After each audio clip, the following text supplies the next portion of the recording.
Taco Potato Mustang. Welcome back to the channel. I'm just going to share a few updates before we get started on anything. I got a bag of goodies. Note the Mustang symbol. This is actually a Mach-E bag that I got from the Washington Auto Show. So let's see. A couple things came in the mail. I did get a K&N high flow air filter complete with advertisements for things that I don't need, and I think there's some stickers in there somewhere. And anybody who knows anything about cars knows that stickers equal horsepower. So we got that.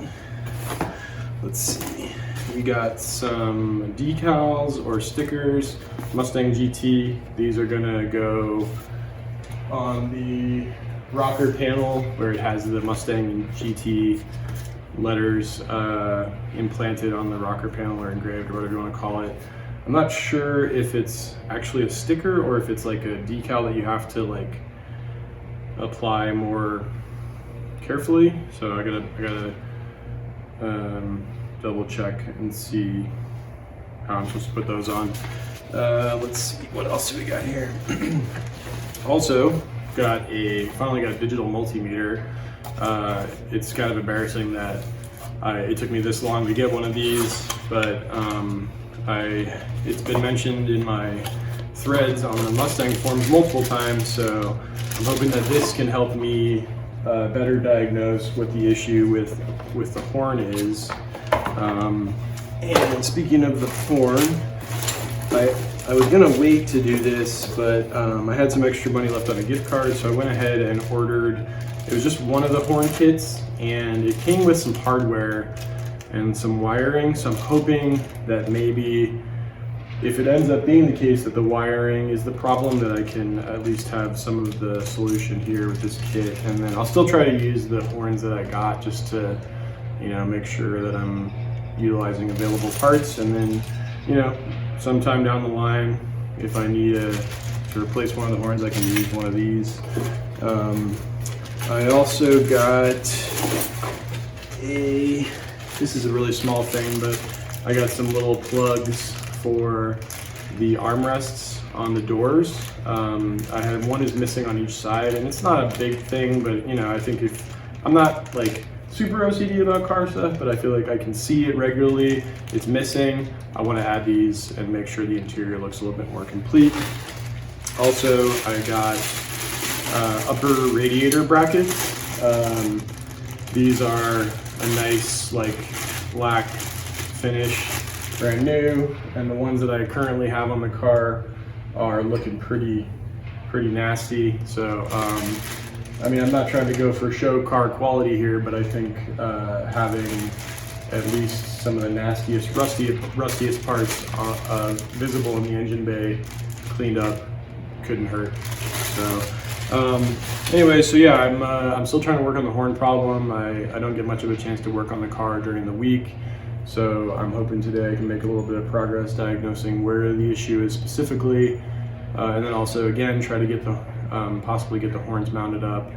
I did also notice when I did just get in the car, the battery is definitely dead, so I might have to, if I end up needing to move the car or go anywhere in the car, I definitely need to jump start it. So I'm not sure, it hadn't been started probably in a couple weeks, so I do need to see if it's an issue with the battery or the alternator, and then that's another issue that I'm gonna eventually have to deal with.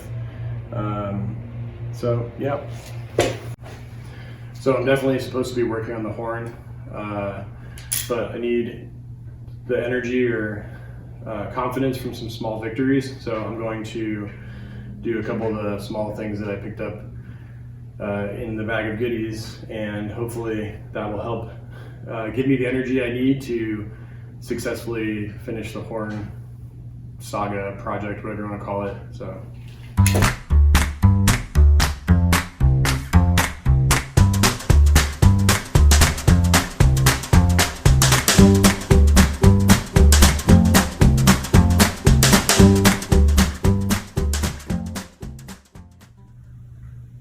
Much better.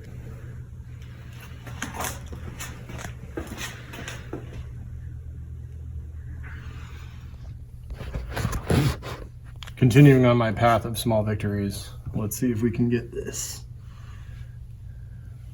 armrest plug to fit in.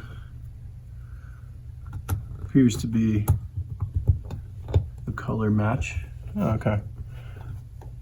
Simple enough. That's a little bit off, but that's fine. Let's take a look here.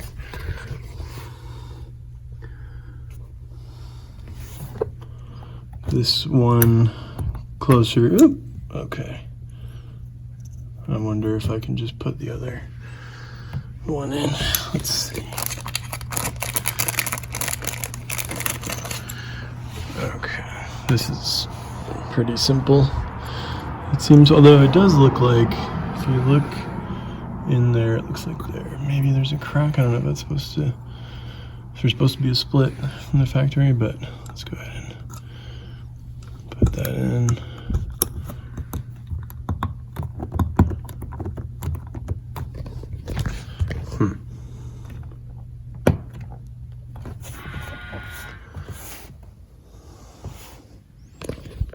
Not bad. So I was not planning on doing any work on the car today because it's a little bit colder than I was expecting.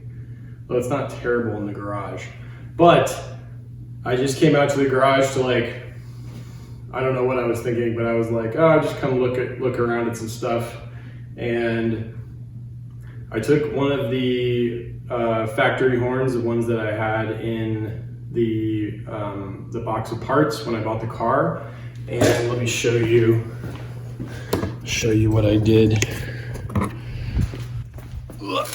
This is probably kind of hard to see, but let's see. So I basically I just plugged it, or I screwed it to the frame, and I plugged in one of the wires that was not working last week. And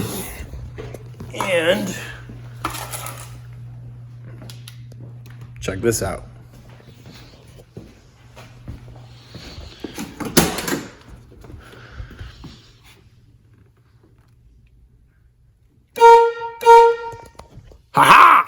At least some success. Some success. Progress. I just realized that a thing that I think I forgot to mention earlier in the video is that I did get a new battery because the battery was dead when I got to the garage. So I guess maybe it's possible the battery could have been the X factor in the horn suddenly working, but I'm not completely sure. So for now, we have at least a functional horn. So presumably I could take the car to get a safety inspection sometime when I have time and when the office is open. In the meanwhile, other thing I did today is did a quick oil change, another small victory. And I took a few pictures from underneath the car, underneath the engine, transmission, to try and get a better sense of where the leaks are coming from. I know there's definitely at least one oil leak. I'm just not sure exactly where it's originating. And I shared a few pictures on the forums, so I'm hoping that some of the guys on there can maybe offer some troubleshooting tips, or might be able to recognize signs from their experience. So yeah, another thing I don't think I've mentioned this in another video yet, but a thing I discovered when I was poking around the engine bay is some rust on the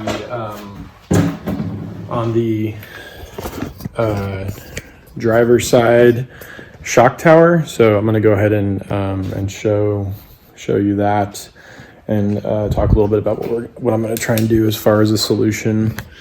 So you can see right around here on the frame and close to, on part of the shock tower. There is some rust and some corrosion. And some of the guys on the forums pointed out that it looked like there might be a leak from the brake master cylinder.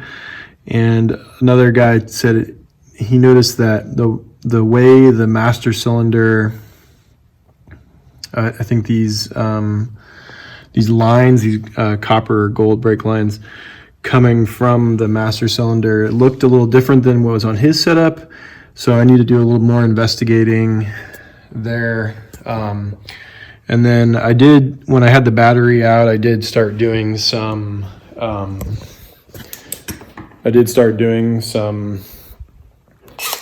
brushing up on the rusty areas. So I think what I'm going to need to do is hopefully I'll be able to do most of this without